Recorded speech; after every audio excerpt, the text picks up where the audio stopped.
Character और भाजपा इसका कोई लेना देना नहीं। भ्रष्टाचार की लड़ाई और भाजपा इसका कोई लेना देना नहीं। व्याभिचार दाय नेम भाजपा, क्योंकि भाजपा का व्याभिचार से कोई लेना देना नहीं। और ये कैरेक्टर पार्टी का इसलिए बना, पार्टी विद द डिफरेंस, चाल चरित्र चेहरे वाली ये पार्टी इतनी नीचे गिर गई है कि अब संघ को भी चिंता हो रही है कि ये पार्टी अब जाएगी कहाँ। सर, मैं आपको दावे के साथ कहता हूं कि संघ भी डर रहा है कि 2024 में 370 पार आ गया तो ये हम पे भी रिसीवर बिठा देगा और बोलेगा तुम सही संघ नहीं हो, अब मैं संघ चलाऊंगा। क्योंकि एक विकृत मानसिकता के साथ सोच बढ़ा है। कोई कैबिनेट का मंत्री नहीं कह सकता कि मैं मंत्री हूं, कोई बीजेपी शासित राज्य का मुख्यमंत्री नहीं कह सकता कि मैं मुख्यमंत्री हूं। जैसा वो राय साहब जो चंपत राय है, उन्होंने कह दिया कि मैं तो मोदी जी को विष्णु का रूप में देखता हूं। तब से विष्णु जी, मैंने मोदी जी ने उनकी बात बहुत सही मानी और अपने आप को विष्णु मानने लगे। तो जब भगवान विष्णु जब श्री कृष्ण के अवतार में गीता बता रहे थे तो सब कुछ बताने के बाद भी अर्जुन की हिम्मत ही नहीं हो रही थी। तो फिर वो श्री कृष्ण अपने आप को बताते कि मैं क्या हूँ, मैं पेड़ों में पीपल हूँ, जानवरों में शेर हूँ, मनुष्य में अर्जुन हूँ। वो अपनी व्याख्या करते हैं। वैसे मोदी जी ने व्याख्या करना शुरू कर दी, मैं महाराष्ट्र में एकनाथ हूँ, मैं मध्य प्रदेश में यादव हूँ, मैं राजस्थान में शर्मा हूँ, मैं डिफेंस मिनिस्ट्री में राजनाथ हूं, मैं हूं। एक जगह नहीं बोल पा रहे हैं, वो है गृह मंत्रालय। वो जब भी गले पे आती है कि गृह मंत्रालय में अमित हूं, तब अमित भाई ऐसे देखते हैं, सारो उठे नहीं हो तुम, हाँ, इधर नहीं आना। तो कुल मिलाकर कम से कम महाराष्ट्र एक ऐसा राज्य है, मैं बार बार कह रहा हूँ, मैं यदि हो सकता है मैं अतिशयोक्ति में बोल रहा हूँ, मुझे कांग्रेस पे विश्वास नहीं है। कांग्रेस पार्टी पे ही मुझे विश्वास ही नहीं है कि वो ये लड़ाई लड़ पाएगी। वो बाय डिफॉल्ट गेनर बनना चाहती है। तुम लड़ाई लड़ो, यदि मोदी जी हार गए तो हमारी विजय है, लेकिन मैं लड़ाई नहीं लड़ूंगा। तो अभी लड़ाई का जो मुख्य है वो है क्षेत्रीय पार्टियां।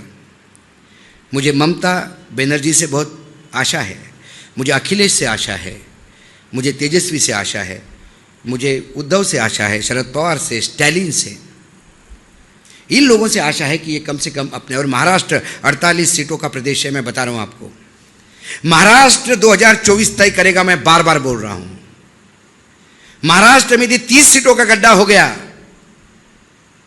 तो आपने लड़ाई जीत ली। और जो 30 सीटों का गड्ढा करने के लिए आपको किसी के भरोसे नहीं रहना है, क्योंकि जब जयप्रकाश नारायण की हुंकार हुई थी, वो तो हम किताबों में पढ़ते हैं, आर्टिकल्स पढ़ता हूं, मैं तो छोटा था, दादा तो थे तब, दादा ने तो वो लड़ाई लड़ी है।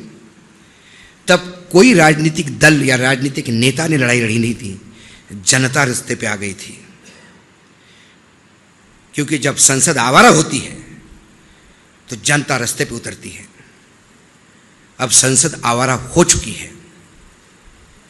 जिस संसद में विरोधियों को बोलने नहीं जाता, निष्कासन का रास्ता अपनाया जाता है, जिस संसद में बिना चर्चा किए बिल पास होते हैं, जिस संसद में रिकॉर्ड पे झूठ बोला जाता है और झूठ परोसा जाता है, उसे आवारा नहीं कहेंगे तो क्या कहेंगे?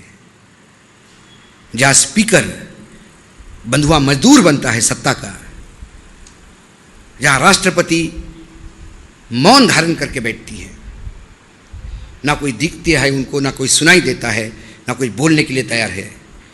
जब मणिपुर जल रहा था तो एक दिन मुझे फ़ोन आया रात को 9 साढ़े 9 बजे, संडे का दिन था, ड्राइवर नहीं था, मैं गाड़ी चला रहा था, फ़ोन बार बार बज रहा था। तो मुझे लगा पता नहीं कौन रात को 9 बजे इतना क्यों बार बार फ़ोन कर रहा। तो मैंने गाड़ी साइड को लगा के इरिटेट होते मुझे बोला हेलो, बोले अशोक, मैंने कौन?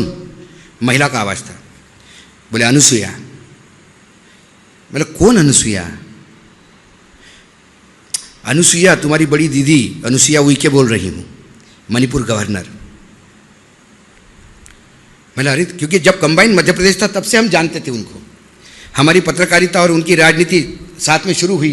तो ऐसे कई नेता हैं कि स्ट्रगल के दिनों में वो हम साथ में बैठ के एक दुकान पे चाय पीते थे कि मेरा टिकट कट रहा है, हमने बोला यार हमारी भी औकात नहीं दिलवाने की, ऐसी बात होती थी। इसके एक बार मिल को देखो दीदी, इसको मिल के देखो, तो वो संबंध थे। बोले अशोक दिल हल्का करना है, तुझसे बात करनी है। मैंने बोलो न दीदी क्या हुआ? तो उसने जो मणिपुर का वृत्तांत बताया मैं आपको बयान नहीं कर सकता। और जब बता रही थी तो फूट फूट के रो रही थी।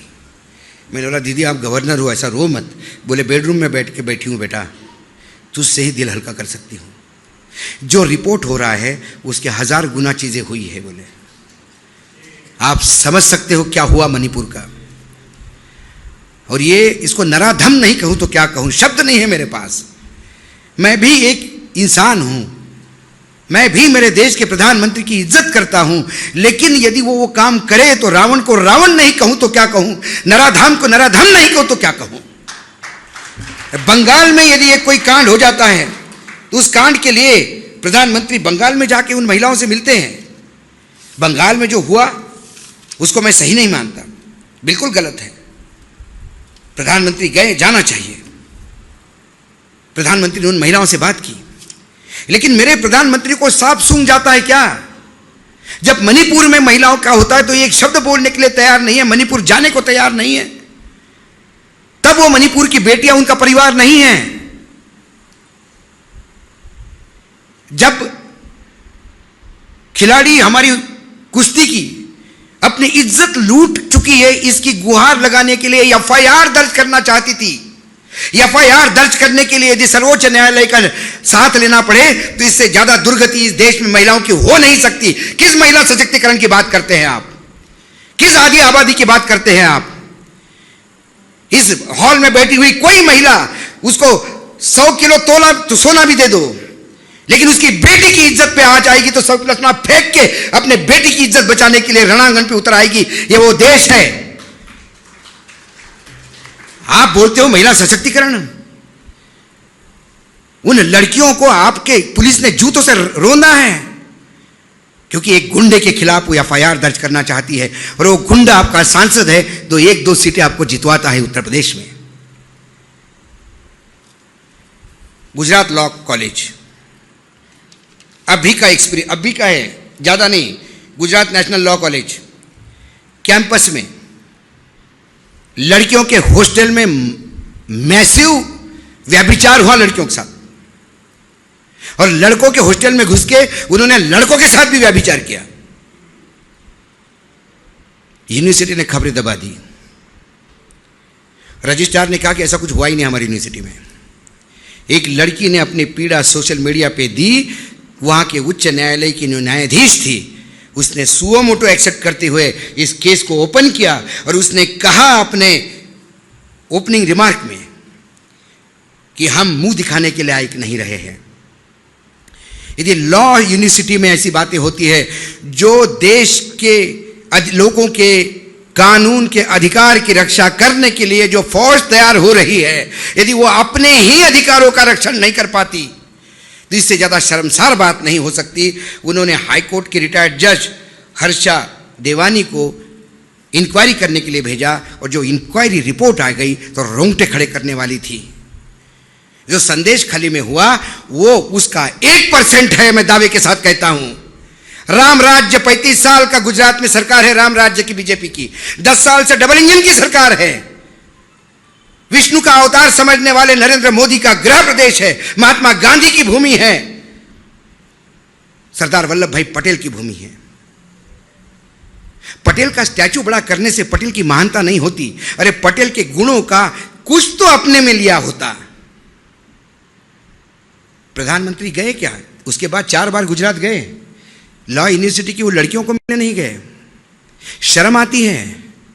वो लड़कियां पाकिस्तान की हैं, चाइना से आई हुई है। 145 करोड़ इस देशवासियों में से वो नहीं हैं। झूठ बोलते हैं जब मैं बोलते हैं कि मेरा देश पूरा मेरा परिवार है। इसका कोई परिवार नहीं है। यह सिर्फ खुद ही अपना परिवार है। इसको उद्योगपति अपने फैंसी ड्रीम्स करने के लिए चाहिए। इसको अपने पत्रकार भाट चाहिए, अपने चरण भाट, जो रोज इसकी भटेती करे, इसके कसीदे गाए। इसे अपने पार्टी में वो तमाम नेता चाहिए जो नीचे मुंडी करके आंख बंद करके बैठे। इसे विपक्ष तो चाहिए ही नहीं। और उसके बाद ये कहता है कि महिलाओं के लिए मेरी माँ बर्तन मांजती थी, तो अरे तुम्हारी माँ बर्तन मांजती थी तो तुम उस गरीबी का बदला बाकी लोगों के बच्चों से क्यों ले रहे हो? हर एक के माँ बाप ने, कोई करोड़पति बन के नहीं आया, हर एक के घर में संघर्ष हुआ है। धीरू भाई अंबानी भी पेट्रोल पंप पे पेट्रोल बेचते थे। इसका मतलब कल अनिल अंबानी और मुकेश अंबानी पेट्रोल पंप पे पेट्रोल बेचने वालों को जूता ही मारना शुरू करें सुबह शाम तक। इस साल मेरा बाप बैठता था, मेरे को बड़ा बुरा लग रहा है। इनके पास मुंह नहीं है सवाल खोलने का। और इसके बाद भी देश का विकास, मैं बोलता हूं कहां है विकास? पैरामीटर्स मेरे पास आइए। देश का विकास कहां है? बोले जीएसटी बढ़ा। जीएसटी बढ़ा, जीएसटी से बड़ा फ्रॉड नहीं है। और ये जब आपको अंधभक्त बोलते हैं ना कि जीएसटी इतना बड़ा, फिर भी कहते हो इकोनॉमी ठीक नहीं है। जीएसटी कैसा बढ़ा? फरवरी का जीएसटी बताता हूं। अभी अब हम मार्च में हैं, फरवरी का जीएसटी बताता हूं। 1,63,337 करोड़ रुपए जीएसटी फरवरी। उनमें से central GST 31,785 crore, state GST 39,615 crore और आईजीएसटी 84,094 करोड़। ये आईजीएसटी क्या है? ये इंटर बिलिंग और उससे ज़्यादा इंपोर्ट से मिलने वाले टैक्सेस है। यदि टोटल जीएसटी में सेंट्रल जीएसटी और स्टेट जीएसटी से भी ज़्यादा इंपोर्ट पे टैक्स लगा के और सेस लगा के यदि आप पैसा कमाते हो तो ये देश नीचे जाना तय है। क्योंकि जो देश इंपोर्ट पे टैक्स लगा के अपनी ड्यूटी कमाता है वो अपने देश को बर्बादी के कगार पे ले जा रहा है। क्योंकि हमारे देश में इंपोर्ट ज़्यादा, एक्सपोर्ट कम और 200 अरब डॉलर का घाटा है। कहां जाएंगे हम? जब ये आंकड़े कहते तो बोलते नहीं इंपोर्ट अभी नेसेसरी है, बाद में हम कवर करेंगे। अरे 10 साल से यही बोल रहे हो। पहले बोल रहे थे मुझे उनको 60 साल दिए, मुझे 60 महीने चाहिए, 60 महीने दिए। फिर आपने कहा 5 साल और चाहिए, 5 साल और दे दिए। हर बार आपको हम समय देते हैं और हर बार आप एक नीचांक गांठते हो और फिर झूठ बोलते हो कि हमने देश बहुत प्रगतिशील है, मंगलयान भेजा, रामलला आ गए हैं। अरे बाबा रामलला आ गए तो आ गए, आगे क्या? रामलला के लिए तो लोग डोनेशन दे रहे हैं, वो तो 56 भोग खाएगा। लेकिन रामलला के वहां जो दिए लगते हैं, 85 लाख दिए और 80 लाख दिए और 90 लाख दिए का जो Guinness book of world record बनाते हो, वो दिया बुझने के बाद उस दिए से तेल लेने के लिए छोटी छोटी बच्चियां पुलिस के डंडे खाती है। शर्म आनी चाहिए, शर्म आनी चाहिए। राम के मंदिर में जाने के पहले मेरा राम उस मंदिर में है ही नहीं यदि मेरे छोटी बच्चियां वहां पुलिस के डंडे खा रही है। मेरा राम वहां नहीं हो सकता। मेरा राम तो शबरी के बेर खाता है, मेरा राम केवट की धन्यवाद देता है। मेरा राम रईस को चोचले नहीं पालता। सर्वोच्च न्यायालय ने जब बॉन्ड पे बात करी तो प्रधानमंत्री कह गए कि सुदामा आता है श्री कृष्ण को मिलने और पोटली में से कुछ निकाल के देता है तो सर्वोच्च न्यायालय को तकलीफ है। अरे भाई क्या सुदामा है तुम्हारे? ये कौन से चावल ला रहे हैं? क्या डायमंड के बना के ला रहे हैं क्या? एक एक चावल 1400 करोड़ रुपए, 500 करोड़ रुपए। और यदि ऐसे सुदामा इस देश में हैं तो फिर हमारी और अपनी जगह कहां है दादा? ढूंढे आध्यात्म में, ढूंढो को सुदामा से भी गरीब कोई था क्या? क्योंकि हमें यही मालूम था कि सुदामा सबसे गरीब ब्राह्मण था। यदि सबसे गरीब ब्राह्मण अब्जोपति है तो फिर मैं और आप कहां, मतलब हमारी जगह कहां है? हम पाताल में जाएं? बेशरम, सब बेच के खाया है। और ये वस्तु स्थिति आपको बतानी है लोगों के सामने, ये चीजें सामने लानी होगी। ऐसा नहीं कि यहाँ आके भाषण दे के, मतलब कीड़ा नहीं है भाषण देने का, ये मेरा प्रोफेशन ही नहीं है। मैं भाषण देने वाला नहीं हूँ। हम 10-10 मिनट पे 5-5 मिनट के प्रोग्राम करने वाले लोग हैं, 1 घंटा बोलने की बात नहीं है। लेकिन लगता है कि जब फेल सब हो गए तो किसी ना किसी को तो गांडी उठाना होगा। तुनीर पे तो बाण चढ़ाने होंगे, बाण तो चलाने होंगे। भले ही अकेला चले, साथ में लोग आते हैं, मिलते हैं, सुनने वाले लोग भी हैं और मेरे जैसे बोलने वाले लोग भी हैं, लेकिन सुनने वालों की तादाद कम है। हो सकता है डर के नहीं सुनते होंगे, हो सकता है कि एक अदृश्य मनमोहन देसाई की पिक्चर के सपने में रहना चाहते हो, इसलिए सच्चाई देखना नहीं चाहते। लेकिन आप सच्चाई से कब तक भागते फिरोगे? ये आपके सामने भूत आके खड़ा हो जाएगा। मैं बार बार बोलता हूँ, हमने तो ज़िंदगी जी ली है, हम चले जाएंगे तो आने वाले श्राद्ध के दिन हमारे पोते हमारे फोटो को जूते से नहीं मारे, इसीलिए ये करना पड़ रहा है। कोई कौवे का इंतज़ार नहीं करेगा, कोई घास नहीं डालेगा, मैं बता रहा हूँ आपको, क्योंकि तब तक आप जिंदगी नरक बना चुके होंगे इस देश में।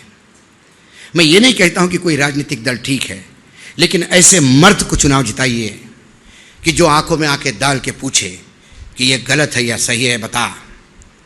वहाँ जाके पूछ हिलाते हुए होयबा होयबा बोलने वाले लोग नहीं चाहिए। और यदि ऐसे सांसद भेजोगे तो ये आपका अपमान है। नपुंसकों को आगे भेजोगे तो वो आपके रिप्रेजेंटेटिव है, और फिर आप में भी पौरुषत्व कहाँ से आएगा यदि आपके नेता ऐसे हो तो। इसलिए ये यज्ञ है।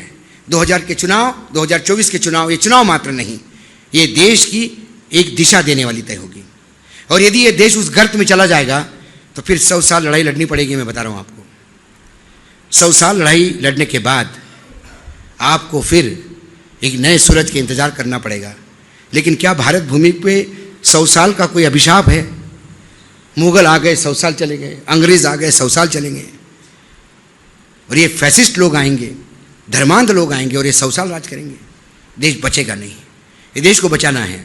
हमने और आपने क्या खोया होगा, लेकिन जिन लोगों ने खोया वो ऊपर बैठे हैं। एक दिन हमको भी ऊपर जाना है, जवाब तो देना है। वहाँ कम से कम नज़र में नज़र तो मिला सकते हैं कि हाँ, हमने जितना हो सका उतना तो किया, बाकी सब जाने। इसीलिए मैं धन्यवाद देता हूँ दादा को। दादा ने कहा, मैं आज पढ़ रहा था, बहुत बढ़िया, एक बहुत बड़े सटायरिस्ट थे, व्यंग्यकार, हरिशंकर परसाई, मध्य प्रदेश में, बहुत ज़बरदस्त व्यंग्यकार। तो मेरा सौभाग्य रहा कि मैंने उनको आमने सामने देखा है, ब्लड फ्लैश में। मैंने उनका इंटरव्यू किया है और बहुत जिंदा दिल इंसान थे, लेकिन वो अंतिम दिनों में थे। उनके 6 महीने बाद उनका देहांत ही हो गया, तो मैं उतना ही सौभाग्यशाली समझता हूँ। तो उन्होंने कुछ लाइनें लिखी हैं। चंदा मांगने वाला और चंदा देने वाला एक दूसरे की शरीर की गंध बाखूबी पहचानते हैं। लेने वाला गंध से जान लेता है ये देगा या नहीं, और देने वाला भी मांगने वाले शरीर की गंध समझ लेता है कि यह बिना लिए टल जाएगा या नहीं। यह हरिशंकर परसाई ने तब लिखा था जब उन्हें नरेंद्र मोदी नाम के कैरेक्टर के बारे में जानकारी नहीं थी। नहीं तो वो नहीं लिखते। वो ये लिखते कि वर्तमान में जिसको चंदा लेना है वो आगे जो भी सज्जन आए उसके शरीर पे केमिकल डाल के गंध पैदा कर लेगा कि मुझे गंध आ रही है, तू चंदा देगा। बोले माए बाप मैं नहीं, गंध आ रही है, ईडी सीबीआई बाहर बैठी है, देख ले, देगा। तो डरो मत, ये बहुत बड़ा शूरवीर नहीं है। जो आपको डराता है उससे बड़ा डरपोक कोई नहीं होता। और इसके कई उदाहरण मैं देता हूँ, और एक मोदी जी का स्वयं का उदाहरण मैं दूंगा। और ये कोई झूठ नहीं है, ये रिकॉर्डेड बात है, ये आपको पुलिस की डायरी में रिकॉर्ड मिलेगा। बात ये हुई है कि मोदी जी नए नए चीफ मिनिस्टर बने थे और गांधीनगर में नया राजधानी बना था, तो सारे बंगले मंत्रियों की एक तरफ और एंड में बड़ा बंगला मुख्यमंत्री का। रात में धड़म करके आवाज़ आई। मुख्यमंत्री जी जो पैर में था, जो शरीर पे था, वो लेके भागे घर के बाहर और जोर जोर से चिल्लाने लगे, गाड़ी खोलो, गाड़ी खोलो, गाड़ी खोलो। गाड़ी बुलेट प्रूफ थी। तुरंत ड्राइवर रात के 1:30-2 बजे नींद में भागा आया, उसके पास जो भी पहना था, बोला गाड़ी निकालो गाड़ी निकालो। सिक्योरिटी अलर्ट हो गई, सबको गया कि सीएम बाहर निकल रहे हैं, कहाँ जा रहे हैं किसको पता नहीं। डीजी तक बात हो गई, सारी पुलिस वाले रास्ते पे आ गए, सीएम कहाँ जा रहे हैं, सीएम कहाँ जा रहे हैं। सीएम अहमदनगर की तरफ अहमदाबाद की तरफ निकले तो रास्ते में सब डीजी वगैरह सब आ गए, घेर लिया। बोले सर क्या हुआ? फिर ये गाड़ी से भी उतरने में बाहर डर रहे थे तो इन्होंने कांच नीचे की। बोला बम से हमला हुआ है घर पे। सबके पैरों की जमीन खिसक गई, नरेंद्र मोदी के घर पे बम पे हमला। उसके बाद इन्वेस्टिगेशन हुआ, उनको सेफ जगह पे लेके जाया गया, सारे लोग लग गए इन्वेस्टिगेशन में। हुआ यूँ था कि पीछे से एक बाईपास जा रहा था, उस बाईपास पे एक ट्रक का टायर फट गया था। समझा बुझा के उनको वापस लाया गया, लेकिन पुलिस डायरी में वो दर्ज हुआ मामला कि सूचना मुख्यमंत्री के घर पे बम से हमला, और फिर बाद ही दर्ज हुआ वो टायर फटा पाया गया। ये रिकॉर्डेड है। तो आप डरो मत, अब की बार 300 पार, अब की बार 700 पार, ये वार क्राई है। चेहरे पे वो ताकत नहीं है। अब की बार 130 पार के लाले पड़े हैं, 270 के आंकड़े पे पहुंचने में मुश्किल हो रही है। तो आप इस बात से निश्चिंत रहिए। आप टेलीविज़न के सर्वे पे, लोगों के भाषणों पे, इन पे मत जाइए। मैं हमेशा कहता हूं कि हर हर महादेव का नारा तो हर युद्ध में लगता था छत्रपति शिवाजी महाराज से। वो नारा तो पानीपत में भी लगा ना, पानीपत हुआ ना। तो ये नारा जोश देने के लिए होता है। तो ये 370 पार और 300 पार जो है वो बीजेपी के कार्यकर्ताओं के लिए है, मतदाताओं के लिए नहीं है।